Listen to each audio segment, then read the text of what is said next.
Welcome to the Wealth Gap Warriors podcast, where we dive deep into the pressing issue of wealth inequality in communities of color, cultural money beliefs, and personal finance. Some of our families are struggling. Even people are actually homeless. Join us as we interview inspiring individuals and organizations across the United States who are dedicated to eradicating this disparity through their creative solutions and innovative approaches. Together, let's explore how we can build a more equitable society for all. Here's your host, Luis Barajas. Let's get into it. Welcome back, everyone, to Wealth Gap Warriors podcast. And we've got a really special guest with us today, Mariah Hudler, who is a financial therapist. And most people are not even aware of financial therapists. I mean, I've used a therapist in my prior life, but financial therapy is something that is changing the lives of many people, and then eradicating that wealth gap. That's what this podcast is all about. Welcome, Mariah. It's a pleasure. I understand that you're out of Sacramento, California, or in that area out there. Great, and thank you so much for being with us. And first of all, I'd love for you to share a story about how you went from a therapist to really kind of focusing on financial therapy and helping people with financial trauma. What inspired you to get into that field? Sure. Well, first, just want to thank you for having me on. I feel really honored. My journey to financial therapy is definitely, it's not a straight road for sure. And as you said, that financial therapy is relatively new. It's about 12 years that it's been formalized. However, from a mental health standpoint, and I am a licensed mental health clinician, LCSW, finances and money and stress have always been interwoven into issues, mental health conditions. So my journey actually started kind of with myself back. I mean, if I were to go way back, but I come from a family where, it was essentially, we were probably fairly financially well off, but the feelings of financial scarcity were passed on to me. My mom was a single mother. She was financially responsible for the family. That stress and anxiety was passed on to me. Secondary to that, I grew up in a Catholic community, and we were very much taught about being very service-oriented.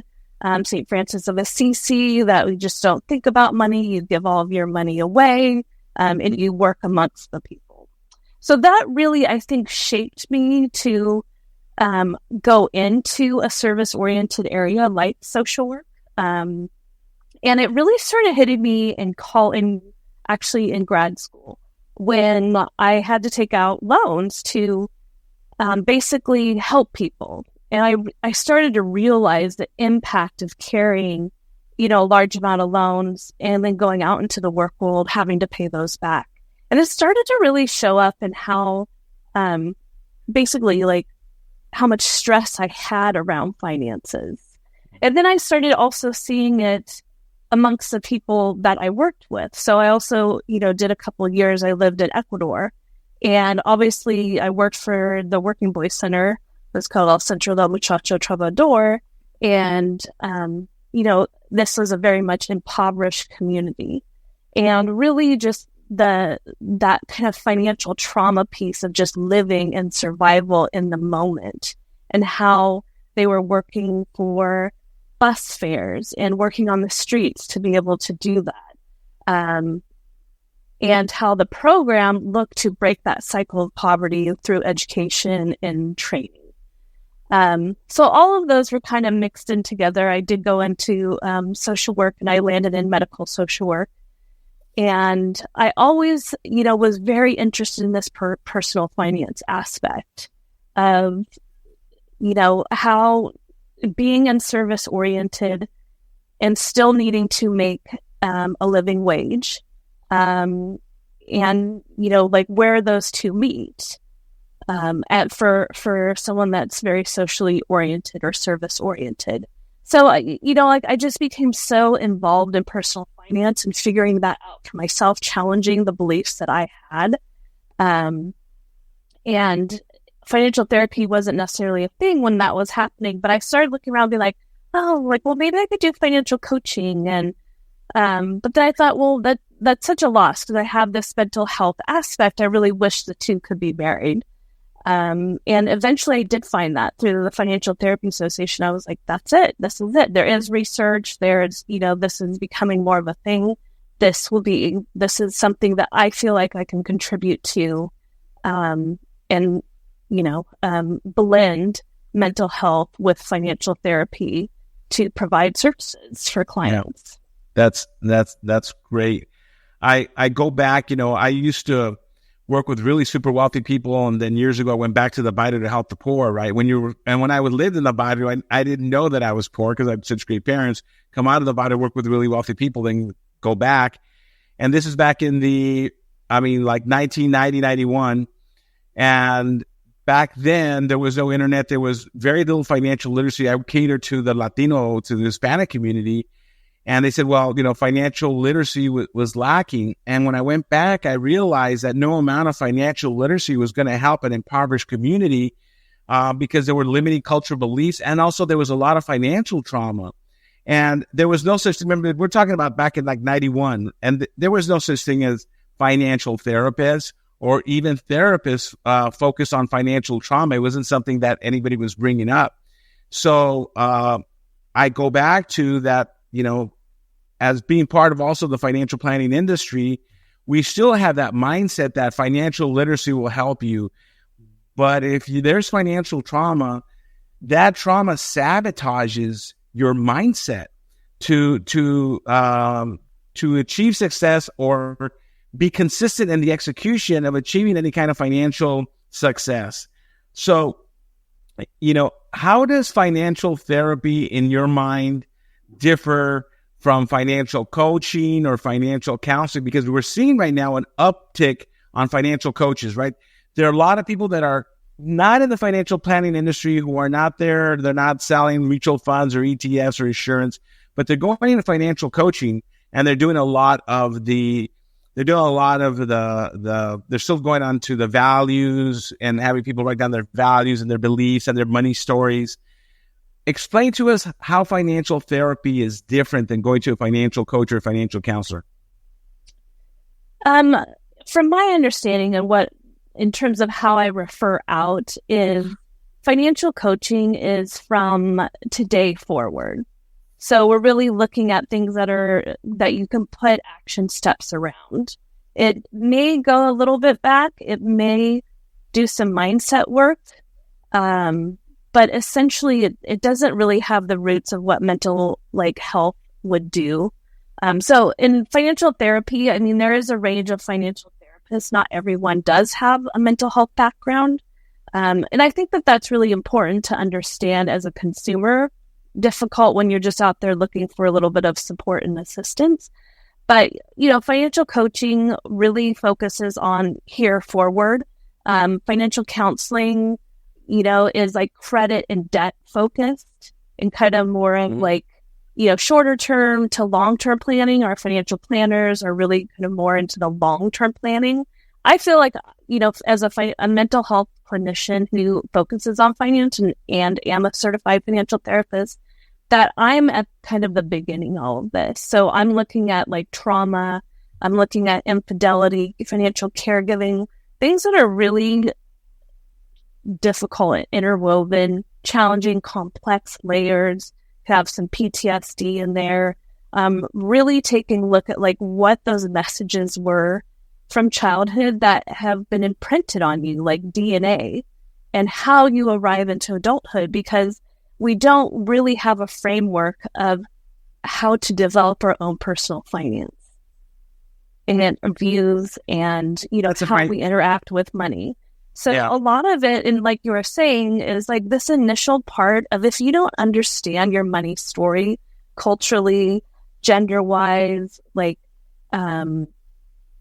your family history, there might be some key points that you're missing out on. My grandmother's from Ireland and she came over completely impoverished. And I can tell you that my father definitely carries a lot of that generational trauma. And like this, generation really is so much different. But yet you still need to kind of understand that, because it is your history and there are pieces there that have come with you, and you have to be aware of them. You have to heal them. You have to put compassion on them. And sometimes you need to do a bit of deeper work. Speak to the people that are listening to us or watching us. What is trauma, or what is financial trauma, right? Because we talk about it. I mean, there's a lot of things that happen to us all the time. And sometimes, like the word that you used was imprint, right? Things happen and it's not imprinted, but then there's things that hit us so emotionally strong that we never forget about it. It's like sometimes, like you say, when I smell a certain smell, it'll take me back to when I was 5 years old at whatever park, and I remember and I almost feel like being there. I would assume that certain events happen in a person's life that are imprinted, that somehow take you back to that, even though you know that it's not right what you're doing or what your behaviors are, even though if you know what your behaviors are, you still do them because you're kind of sabotaging because it's that trauma. But give us some examples of what trauma is, or what financial trauma can be in people. Sure.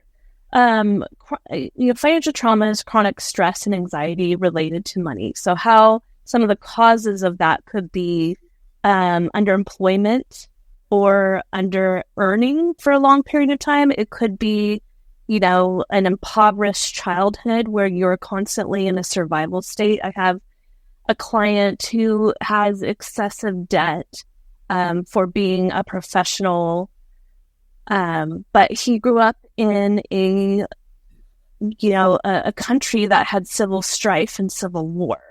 So he continuously, he was in a survival mode for the majority of how he grew up and into young adulthood. But he's now in the States. However, if you were to look at him from a professional standpoint, you would never understand the chaos that goes on underneath him in terms of how it manifests himself in the way that he spends money, and has found himself essentially servicing debt and, to the wall in another state of survival. So, that's one example of how this can show up for you in finances. It may show up differently for another person, but if I talk to him about values or emotions around what is happening underneath there, he would say, this is a privilege. I've never thought about what is important to me or how I want to live my life. There was never a chance to.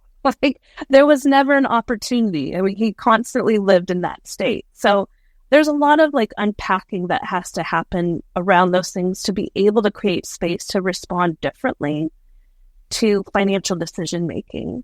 And that's, essentially how it can show up. So other ways. Oh, go ahead. No, I was going to say, it's interesting, right? Because I mean, what I'm thinking about when you're telling me the story of this gentleman was, for example, when someone doesn't have any money, let's say that you lost your job, you don't have any money, obviously you're going to be stressed out because you got to pay the rent, you got to make the house payment, you got to make the car payment. So you're going to be under a lot of stress. What is it though, for example, like this gentleman or other people that you're going to give us some other examples of what people are going through trauma, which was a great example, by the way, you just gave us. How does this gentleman think, I'm stressed out or whatever, but I need to see a financial therapist? This is something deeper, because most people are not that, self-aware or very reflective that maybe something deeper that happened a long time ago is affecting their current behaviors now, or sabotaging the behaviors because they're working with a financial planner. Because I work with a lot of my friends are financial planners, and they say, I get somebody on track, I get them on a budget, we start putting money away, and I don't know what it is that sabotages them. And I always say, they probably need a financial therapist, because if you keep doing this. But how does someone become self-aware where they say, you know what? After listening to you, I really do need to see Mariah. I really need to kind of call her and then maybe identify if this something is normal. It's a normal thing because I'm constantly don't have money. And it's normal that I'm stressed out because that should be a normal response. So you don't have money, that there's stress or some level of anxiety. Or is it so bad that people aren't sleeping? Or, what is it? How is it that they end up showing? What do they tell you? I think I need a financial therapist, because not a lot of people are going to admit that they need a financial therapist. True. And there's several different ways of how people have arrived to me, mostly through Google searches. So there's something in them that there's something off that they need to attend to, but they're not 100% sure what it is. Or someone gently nudging them and saying, like, you might benefit from this. Like I do, with financial planners, like I think I presented to the California financial planning, or at least the San Francisco one, just about, financial trauma, the reason why your clients aren't successful. Like, cause they're stuck. Like, they can go so far, but then there's like regresses, or there just seems to be barriers that just are unidentified. And, as a financial planner, like, yeah, you're not 100% sure either, because you have to really go back to be like, could there be something significant? So I think that, and also that you're starting to see more of this money and emotions in the media. So articles, books. And I think people are starting to really relate to that, being like, could this be why I have a tendency towards impulse spending? Could this be why I cannot spend money? Because I'm living in this state. Like, where is this balance? Like, and, I think here in the United States, we all suffer collectively from disassociation. Mm-hmm. So a lot of us are walking around on autopilot. Like, so many people arrive at it just like, I make really good money, but I just don't know where it goes.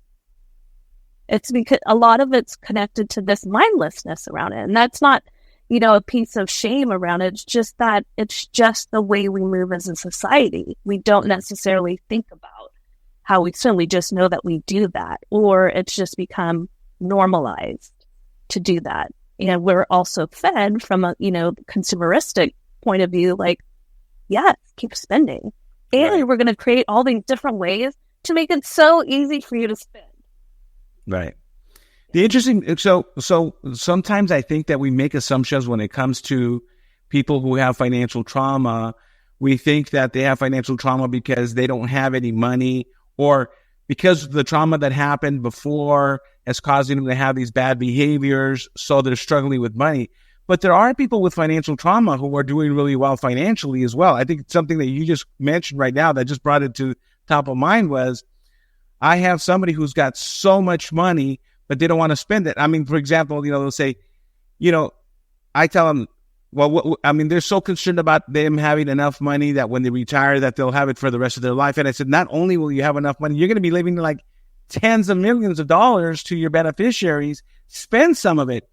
I had somebody at one point who had this really terrible toothache, and she had like $1.5 million sitting in a cash account at a bank. And she hadn't been to the dentist. And I go, she says, do you know how much a dentist costs? It's going to cost me if I go to the dentist? I go, you're in pain and you have $1.5 million in the bank, and you're concerned about paying the dentist so you can be healthy.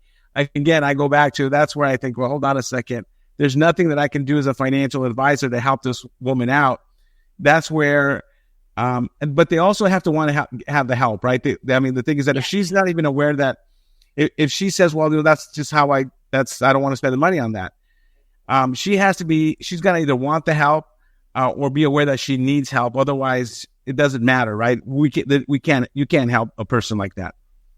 Yeah, exactly. 100%. And, it's really about this like joy and connection to like your relationship to money. And a lot of people don't look at their relationship with money. I just love doing meet someone like, let's talk about your relationship with money. It's just not something that we talk about or feel comfortable talking about. There's not a lot of people that would feel comfortable talking about money. A lot of people, I was even talking with a friend today, and she's like, I know I have a lot of issues with money, but it feels so vulnerable to even look at it that I just rather just go on ignoring it. Right. But yet Right. knowing that nothing will change. And you like high function, very, well off. And I see it with my own mother, in retirement when you think like, oh my gosh, like go and enjoy, you made it, do all these things like, you're aging, like take first class, do Right. it. And it's like, oh no, I never do that. And I was like, why? Like, well, all these years of scrimping and saving, like you did your job, like amazingly, like you carried us through, like do it, just go. But I can't change her story either. That Right. is where she sits. To me, it's like, why not? But I've already worked on this relationship with money. So, I think it's just around all of us that, we each have our own little unique relationship with money. And a lot of it does stem from, how we grew up. And her parents grew up in the Depression. So, it's like, you're going to keep it. You're not going to spend it. Unless you absolutely have to. And, like within values, like she was happy to do that for education, but, you kind of squeeze the pennies out of her pocket for like, something new that you wanted. So. I'd love for you to share with us a story of someone that knew that they needed financial therapy, or maybe were referred by a financial advisor who told them that, there's not much more I can do because you really need a financial therapist, that comes to you where they were at, kind of what happened in the process and what changed. Because I would love for people, because there might be people who are listening to us right now that unbeknownst to them, they really are going through some financial trauma, but they don't understand. Maybe they're going to get some financial help, or if they have you as a financial therapist or another financial therapist. But what does their life look like after going through some therapy and acknowledging and working with someone, whether it's 6 months, a year? You'll let me know how long it normally takes to break somebody's trauma, right? I don't know how long that would be, but what changes in them, and what behaviors change, or what do they come back and tell you? Mariah, you're not going to believe I finally slept well, or whatever they're going to tell you. Share with us a success story from kind of the beginning to end. Yeah, I had a referral for someone to come see me. He was a small business owner. He really wanted to scale and grow, but he had back taxes that he hadn't paid for quite a while, and he needed to engage with a tax lawyer attorney, and they had encouraged him to get some support and assistance for it, because what they saw was just the cycle was going to repeat itself. And so when we worked together, this is an area that he had a really difficult time talking about. But what we found out was this was actually a generational thing, that his father had done the same thing and had some really intrinsic beliefs around paying taxes and what that looked like. So his father worked really hard to avoid paying taxes. And although he didn't necessarily, I think he, rightfully questioned, where, what are all my taxes going to? Or, just normal kind of thoughts of like, oh, wow, taxes are a lot. But he found himself in the same situation, not paying taxes, even though he knew he was supposed to pay taxes and it made sense. So the work that we did together was, identifying and increasing that awareness, and then building around knowing that these were going to be feelings and emotions that he were going to have. They were almost contradictory to, one, that he knew he needed to pay them, and two, of actually doing it, of going through and doing it and feeling good about it.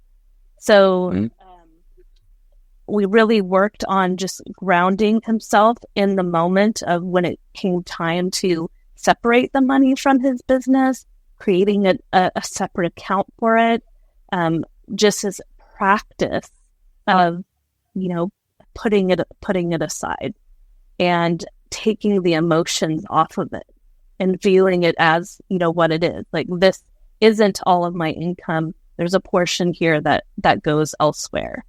So really grounding in the moment and, working through those ruminating thoughts or those feelings of paralysis of like letting go of that money, why this money has so much attachment, emotional attachment to it. So we really worked on those pieces. And, and in terms of timing, I mean, it's just really different for everyone. Like I really, for clients that come to me with that, I really want to know if this is something they want to work on, if they're ready to make some changes, because, it can be intense work in a short amount of time. And then, and then it's also it's a long journey that they're going to have to, continue to navigate these feelings. They may not be intense. We worked on some reframing and different ways to kind of heal that. But it will be with them, throughout decades. So, he came back, I think like a year or two later and just said like, he'd scaled the business, like, he like the management of the finances were really good. He actually removed like the bookkeeping away from him. He was like responsible for it. And he just realized like, I just don't need to be involved in that on that level. And also scaling helped him to do that. It was like, okay, I can take this piece and this is better for someone else to do. Yeah, that's amazing. I mean, I probably could refer you 10 clients that I'm thinking about right now that are entrepreneurs that struggle so much with letting go of paying taxes. They'd rather not earn money, or they'd rather do things that are illegal to not have to pay taxes because they don't want to give the government where they're, the thing is that they can't scale, they can't grow.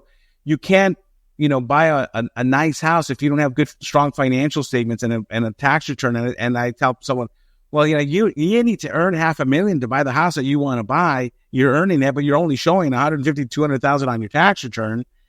And it's at catch-22, but they feel like, well, if I make 600,000, then I have to pay 200,000 in taxes, and they don't want to do that. So, but I said, but you can't grow, right? You can't grow. And which leads to, this conversation is fascinating, by the way. There's so many things that are going on in my mind. So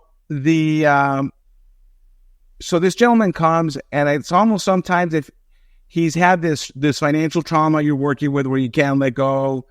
If I were not a financial therapist, I'm going to go back to a lot of the books that I'm reading on more of the mindset or belief systems where we're either victims or we have a scarcity mindset.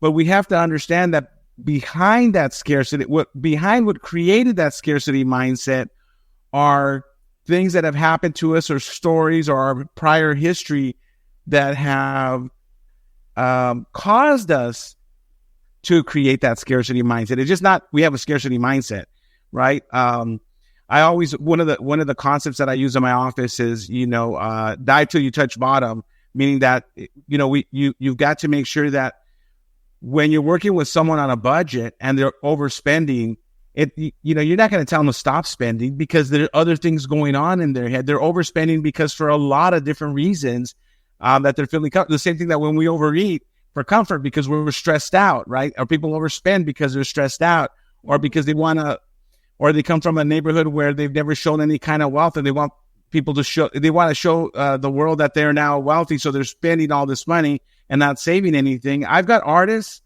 who have made in 1 year $10 million, Mariah, and at the end of the year they have nothing, or a couple of years it's basically gone, where they've got their private jets and their cars and everything else, and we say you can't afford a private jet, you can't afford a Bentley, you can't, and they still say, well, it's my money, I can do whatever the heck I want to do with it.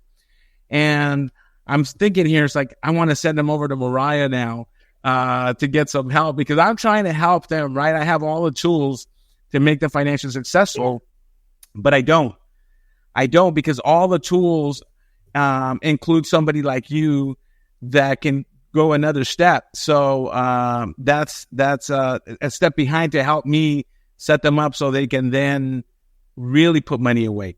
Yeah, this is fascinating. Now, quickly, what are there any misconceptions about financial therapy that you'd like to address? I mean, I don't know. I mean, I think that one of the financial misconceptions is when every time people see financial therapy, and I guess in the Latino community, it's like, oh, you're seeing a psychologist, you're seeing a therapist. Are you crazy or what's going on, right?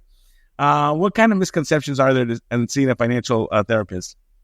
Well, I think overall therapy in general has become much more normalized in our society, thank goodness. So it's more of, objective party being able to support you on, beyond what like a budget and, just the numbers tell you.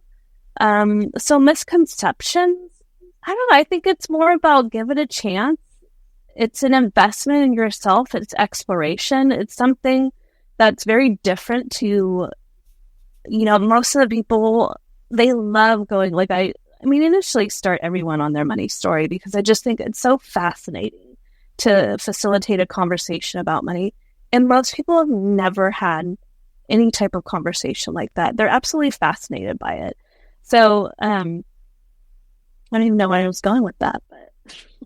Well, was there any misconceptions about working with a financial therapist?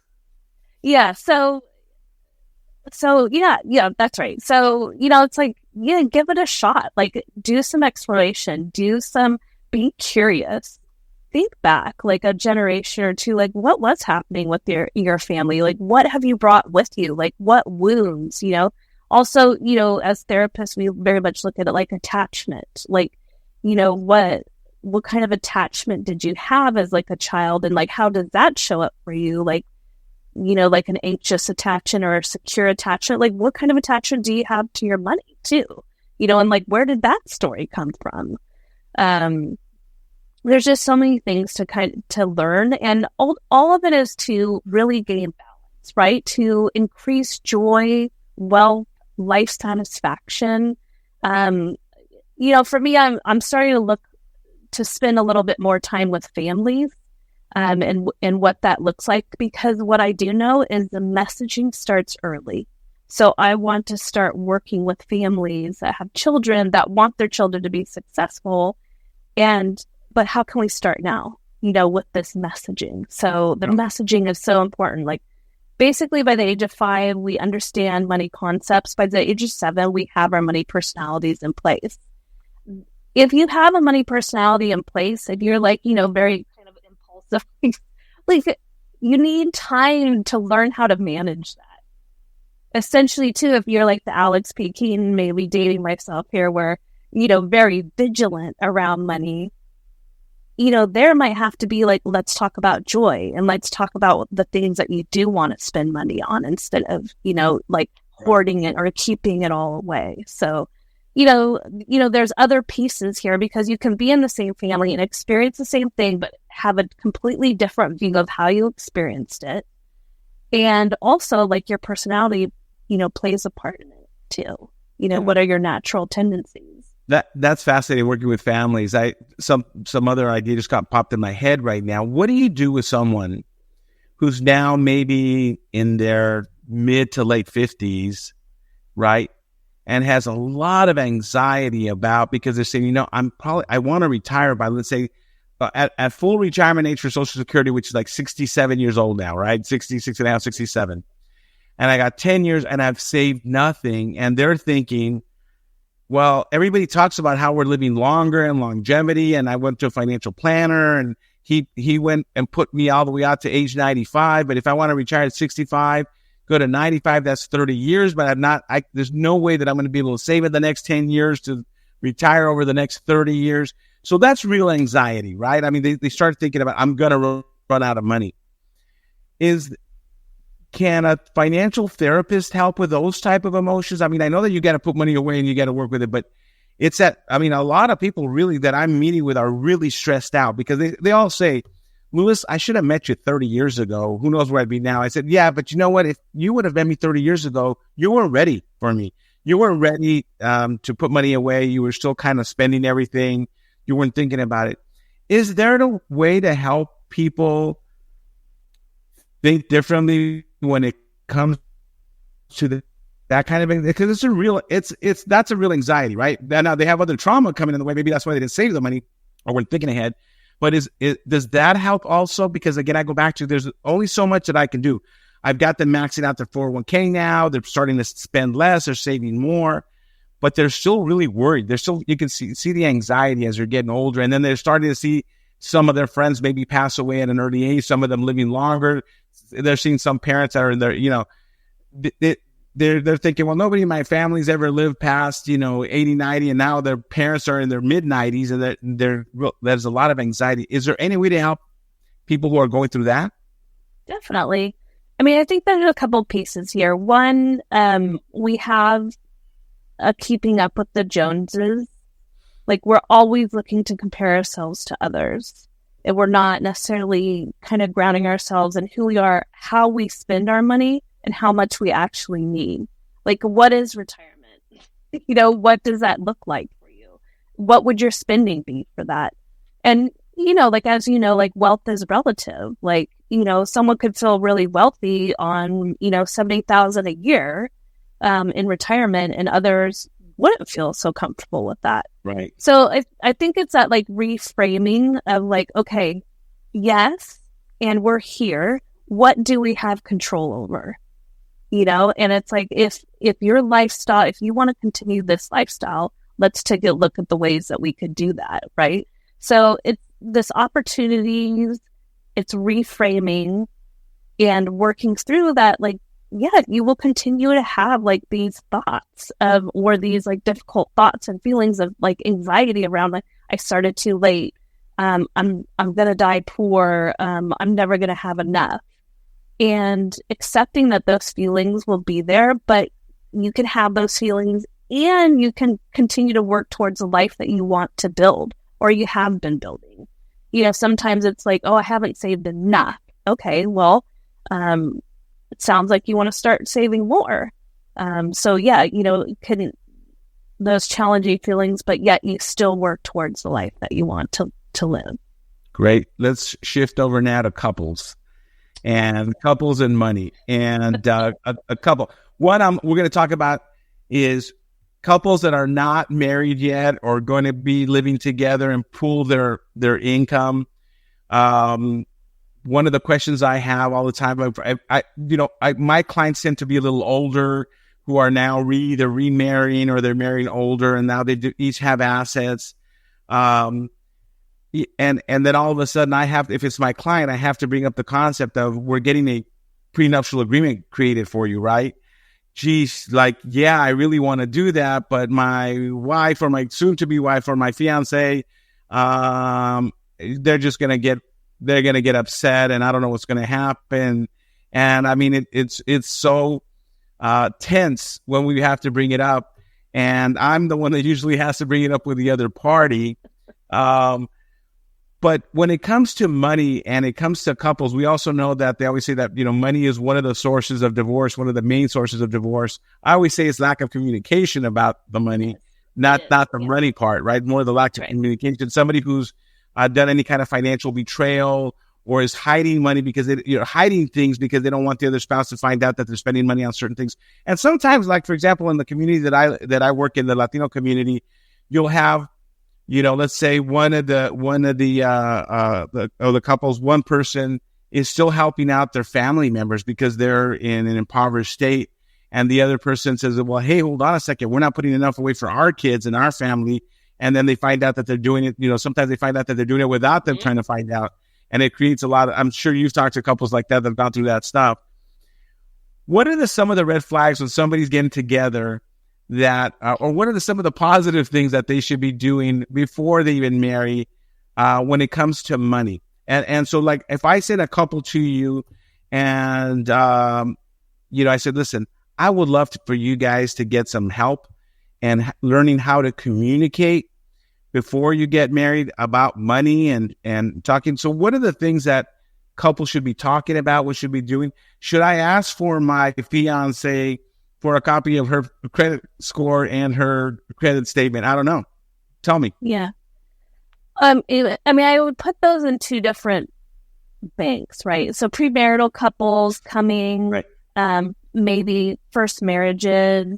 Okay. Like, this is great. Like, if anybody is out there listening, this is the wedding present you want to give: premarital financial counseling, because it gives a great opportunity to sit down and have someone, a third party, who feels really comfortable about speaking about money and facilitating a conversation to create financial intimacy for this couple. So most of us don't know what financial intimacy is, but it is around being able to talk about money and to have created trust around money and to have talked about like lifestyle goals, values, how, money management roles, who's splitting what, who's responsible for what. Like if, we're going to have separate accounts, which is, totally fine. I mean, I leave that totally up to the couples. I just provide the options available and make sure it feels comfortable to both of them. So premarital financial counseling is excellent. And the sooner, the better you can have conversations in your relationship about money will make you feel more confident. And it will get you to wealth sooner because you are in a partnership, a financial partnership. You're legally married. You are basically beholden to each other. So yes, it makes sense. Like, let's see your credit report. Let's get, our net worth down. Like, let's see what all the accounts are, because ultimately it's like, well, I'm going to keep my own money because, for safety or, there's a lot of different reasons. Like, I do think like you should have your own bank account and like be responsible. But at the end of the day, if you're in a legal partnership, you will be responsible for that other person's assets if they're not able to manage it themselves or if something happens. So, having awareness around that and like having a big I like the macro picture, like a net worth tracker, just to kind of check in monthly about, like, I do it with my own husband. We have, I use the same tools that I use with my couples, like I use it in my own marriage. And it has been amazing because even during the down times when the markets are down, like maybe we didn't update it as often as we would, but we had a clear understanding of where we're at and if any changes needed to be made or like how we wanted to navigate it. And it has also brought us so much closer together because we truly feel like even though we're working two different things, like seeing our net worth rise has been, helped to alleviate like these feelings of like low, whether it like feelings of low financial literacy or confidence because, like who's handling money really great? I don't know. It's really helped in that capacity. And I've seen that so much for my, my premarital couples, of like getting them on this pathway to have these things in a financial dating life. Now, for other couples that are, could be a second marriage or, where prenuptial agreements may fit, it really depends. It really is about conversations about that and what comes up for you when you hear prenuptial agreement. Because for some people, it is about writing about divorce. So you need to understand where people are at prior to, like sitting down for that. Like a lot of the processes I take my couples through do kind of ask like a lot of those questions, so you just kind of have to be careful to see where everybody's at. Like some people are totally on board, like, oh, I get this, or I had previous property, or there's some, familial components that will need to be, maintained or preserved. And then for other people, it's a direct kind of attack on, whether this is going to be forever. Yeah. So yeah, it's just really about why you want to have the prenuptial agreement and what conversations can be had, not necessarily to not have one, but to really solidify understanding, transparency, communication, and that this can be a powerful tool to protect both of you, especially if, one person may be working outside of the house and the other person's working inside the house. So, what does that look like? You probably want to have those conversations early on because you may have some things about already in your head about like, well, what it'll be like, but we've never really communicated it to the other person.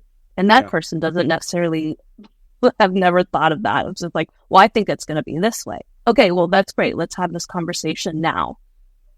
Yeah. Yeah, it's interesting. We always talk about money being so emotionally charged, right? I've never seen another document more emotionally charged than a prenuptial agreement, to be quite honest with you. This has been absolutely fascinating. I appreciate you sharing your stories with us. Just by talking to you, you got to be an incredible financial therapist. How do people get a hold of you, Mariah? Let us know. And I go back to, I'm going to go on your website and I'm going to see if I can buy like gift certificates for people that are getting married, because I'd rather have them instead of giving them, I don't know, plates or anything of a gift, it's having them see you 2 or 3 times just to get started and get the foundation, right? The financial foundation as a couple to have conversations. That would be amazing. Let us know how do we find you? Sure. You can find me at Kuro Financial Therapy, and that's KORU financialtherapy.com, or Mariah at KuroFinancialTherapy.com. I do offer a free 20-minute consultation to make sure I can fit your needs and see if financial therapy is right for you. But yeah, I mean, it's really about reaching out and starting having the conversations. I love when people, are brave enough just to even start the process. And, if it's not, if they're not looking particularly for, sessions, like resources, like assessing kind of where you're at and what you would benefit from, because, not everybody can access financial, private, financial therapy. But there's a whole, there's a lot of other things that can be done to get you to where you need to be and to set you up with the right resources for that. Fantastic. Wonderful. I appreciate you. I appreciate the time that you spend with us. Thank you so much.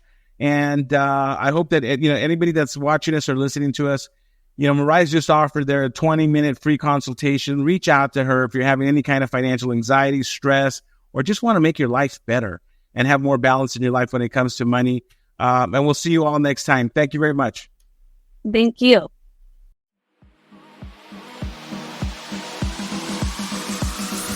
Thank you for listening to the Wealth Gap Warriors podcast. We hope you enjoyed today's episode. I love the show, guys. You're awesome. Join Lewis next time as we continue our Wealth Gap Warrior journey, creating a brighter future for all.